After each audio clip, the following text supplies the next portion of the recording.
Hello everybody, Minimalist Gourmet here, and today I'll be teaching you how to make red velvet cake pops. That's right, these delicious desserts combine everything you love about cake and make it even better. They're absolutely great year-round and make a wonderful idea for that upcoming Valentine's Day gift that you haven't bought yet. I'm going to teach you how to make these step by step, so let's get started. Traditionally, this cake is made with 1 cup of room temperature buttermilk plus 1 teaspoon of white vinegar. Unfortunately, buttermilk just isn't available where I live, so I'm going to make a substitute by using 1 cup of room temperature whole milk and adding in 2 teaspoons of white vinegar. This makes a great substitute for buttermilk and will work great in this recipe. We're going to add the vinegar into our milk, stir it up, and set it aside while we mix up the rest of our ingredients. To start our wet ingredients, we'll have 1/2 a cup, that's 1 stick of butter at room temperature. We're going to add 1½ cups of white sugar on top. And yes, sugar is considered a wet ingredient. Now we need to blend this very well. I'll be using a hand mixer, but a hand whisk or a stand mixer will work just fine. You want to make sure to completely blend this until it is nice and fluffy. Once it looks like this, you know you can start adding in your eggs, but we're going to do these one at a time. So crack in your first egg and mix it into the creamed butter and sugar until you don't see any traces of it left. Once you've done that, you're going to go ahead and crack in your second egg and repeat the process so you have a nice, light and fluffy creamed butter, egg, and sugar mixture. Of course, as you go along, you do want to scrape down your bowl and make sure to scrape the bottom and mix it very well so there aren't any dry pockets hiding in there. We're going to add 2 teaspoons of vanilla extract along with 1 teaspoon of red food coloring. Be careful when using this food coloring, guys. It can stain anything that it splashes on. So here's a tip. When you put it in, mix it by hand for just a little while to get it integrated before you turn your mixer on. That will help prevent any splashes and you won't be staining your nice clothes or your kitchen. And up next, we're going to slowly drizzle in 3/4 of a cup vegetable oil while we continue to mix our batter. Just take your time here and you won't have any issues. Finally, we're going to add in our cup of buttermilk or buttermilk substitute and mix that in until you have a very nice, delicious, fluffy, and moist batter. That's it for our wet ingredients. We're going to go ahead and stop and set this aside while we work on our dry ingredients. Over a large plate, I'm going to set my colander because that's the closest thing that I have to a sieve. If you don't have a colander or sieve, don't worry, you can just measure these ingredients out, it'll be fine. We're going to add in 2½ cups all-purpose flour, along with 2 tablespoons unsweetened cocoa powder, 1/2 teaspoon table salt, and 1 whole teaspoon of baking soda. Now take a note here, when I run this through my colander/sieve, you can see a few chunks left in there, and that's why we went ahead and did this. I like to add my dry ingredients right on top of my wet ingredients in 2 batches. So I'm going to pour half my dry ingredients on top, mix it together, and then add the other half on top and then mix it in. If you have a large enough bowl, you can do this all in one step, but you're going to need a pretty big bowl so you don't make a huge mess. And of course, you want to scrape down the sides and the bottom of the bowl as you're working to make sure there aren't any dry pockets. Make sure that this is mixed very well before moving on to our cake pans. I like to lube up my cake pans using the wrapper from the butter that I used in the cake itself. I think it tastes great and it works well. You're going to divide your cake batter evenly amongst 2 9-inch round cake pans. Just to let you know, I'm only using one, mine happens to be square, because I'm going to be saving the other half of my cake batter to make muffins with. So you're only going to see one cake from here on out, but just know that this does make 2 full 9-inch round cake pans. Once you've divided it evenly amongst your 2 pans, you want to go ahead and give it a nice little shake. And we're going to put this into the center of a 350-degree oven for about 25 to 30 minutes. I've pulled this cake after only 20 minutes of cooking here to show you how to test for doneness. I'm going to use a chopstick, but you can use a toothpick, a piece of spaghetti, anything that you have. I'm going to stick it in the side, and you can see it came out clean. But let's check a little closer to the center. And there you can see it's still gooey in the middle. Now I did this on purpose to show you how to test to see if your cake is done or not. So go ahead and poke it in a few areas, check to see if it comes out clean or not. This came out dirty, so we're going to put it back in for about another 5 minutes and check again. So here it is after about 26, 27 minutes, and we're going to do our same test again. I'm going to take this chopstick and we're going to plunge it into the cake and check a couple of locations. This first one came out clean, so definitely check it out. You want to hit the center and around the edges. It's looking pretty good.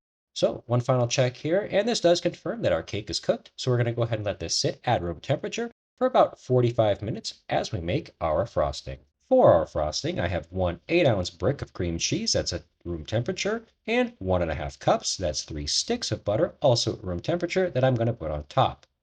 To this, we're going to add a very scant 1/8 of a teaspoon of salt to bring out all those nice flavors and 1 whole tablespoon of vanilla extract. We're going to beat this very well until it's completely mixed up and nice and fluffy. Once it looks a bit like this, you know you're ready to start adding in your powdered sugar. In total, we're going to add 4 cups, but I'm going to do it in 4 1-cup installments. Put a cup in, mix it very well, then add another cup. This does make quite a large batch of cream cheese frosting. So for that reason, below in the description, I've included the full batch recipe that you see here, as well as just a quarter batch recipe, which is much more appropriately sized if all you'd like to make are the cake pops. And as always with every one of my videos, check out the description below because there's always measurements and a recipe for you. Don't forget to give the sides and the bottom a wipe down and give it one final mix. All there is left to do now is taste this and make sure it's as delicious as it looks. Yes, yes, it is that good. Now we're going to move on to making the cake pops. These edges around the outside tend to crisp up and be a bit drier than the center of the cake. Now the problem is because they are drier, they don't tend to hold together when we form the cake pops themselves, and they will break apart a little bit. So for that reason, I really like to focus on using the most moist part of the cake, which is going to be in the center. You can get up to right up about the edge here, and don't worry because the edges that you see here will not be going to waste. We're going to go ahead and utilize this for another part of the recipe, so don't worry about getting every last little bit around the edges, just go ahead and get all the really good parts. Put those into a large bowl, and we're going to be fairly gentle here, but we do want to break up these large clumps of cake to make them into much smaller pieces. Try not to compress them down really hard. You want to be a little bit vigorous with your fork action here so it kind of breaks them up. You can use your hands too if you'd like. I'm going to start by adding just 1/2 of a cup of our cream cheese frosting into our cake bits.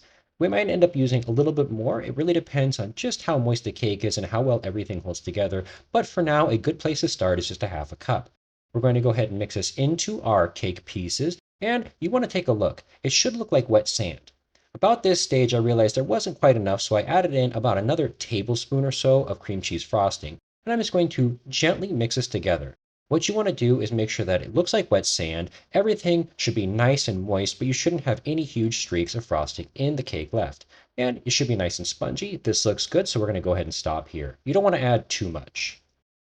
I'll be using a 1/8 cup measuring cup to portion out my cake balls. I think this is the perfect size, as well as utilizing all of my cake batter to make exactly 12 cake pops. Again, if you did the whole batch, making the 2 red velvet cakes, you'll make a total of 24.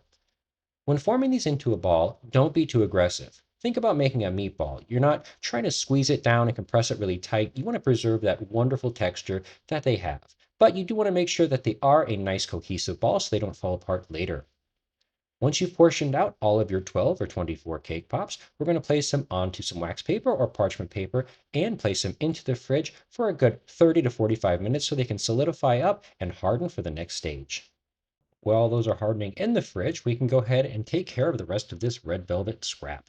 We're just going to go ahead and scrape around the edges here, and we're going to place this into a bowl and break these down into nice fine crumbs. We're going to use these to coat our cake pops later, and they're going to be used for decoration. Like I said, nothing will go to waste here. I pulled these out of the fridge about 30-40 minutes later, and we're going to give them a second rolling here real quick just to make sure that they're nice and round.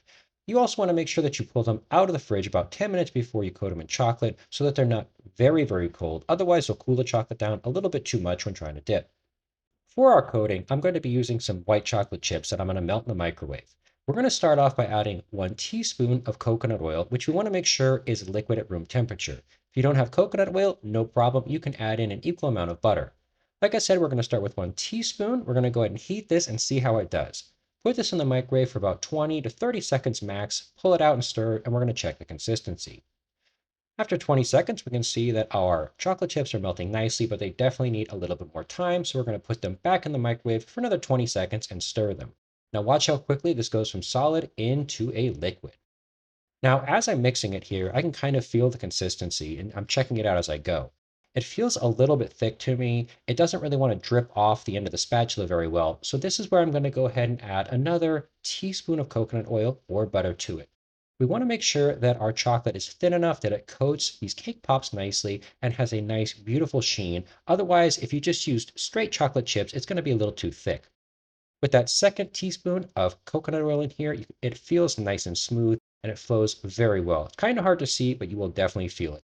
This looks good to me, so we're going to move on to the next step. You're going to need some sticks to make your cake pops. I'm just using some chopsticks that I have, but you can use chopsticks, skewers, popsicle sticks. They all work just fine.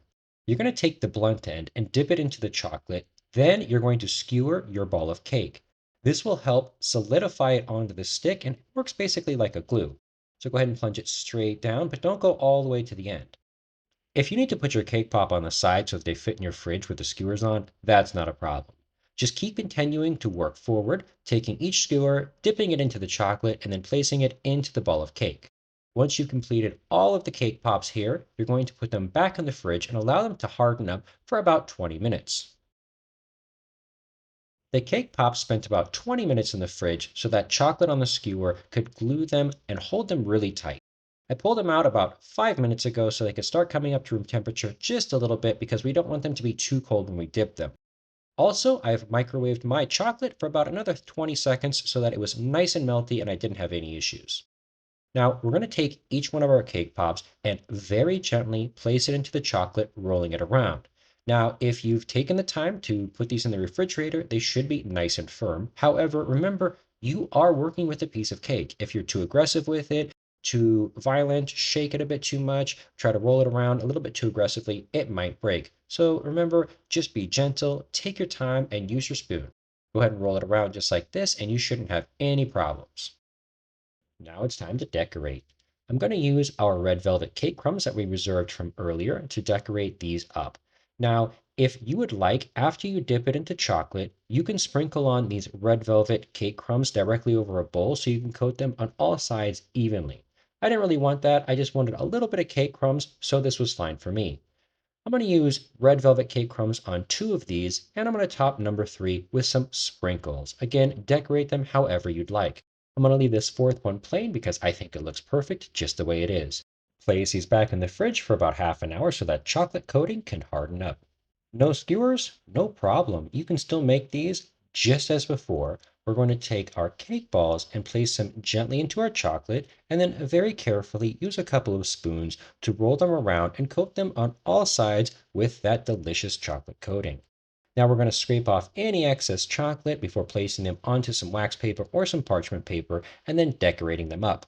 Just like before, I'm going to use my reserved red velvet cake crumbs here to decorate one of these, and I'm going to decorate the other with a few sprinkles. The third one, I'm going to go ahead and leave plain because I think it looks great just as it is. Remember, you can decorate these up in a variety of ways exactly as you like. These go in the fridge for 30 minutes to set up just like before.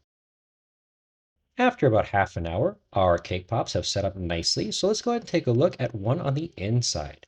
As I said before, you have that beautiful, moist, crumbly texture of that cake, that wonderful, delicious flavor of cream cheese frosting, and that unforgettable, crunchy chocolate exterior to combine and make the most delicious, wonderful dessert.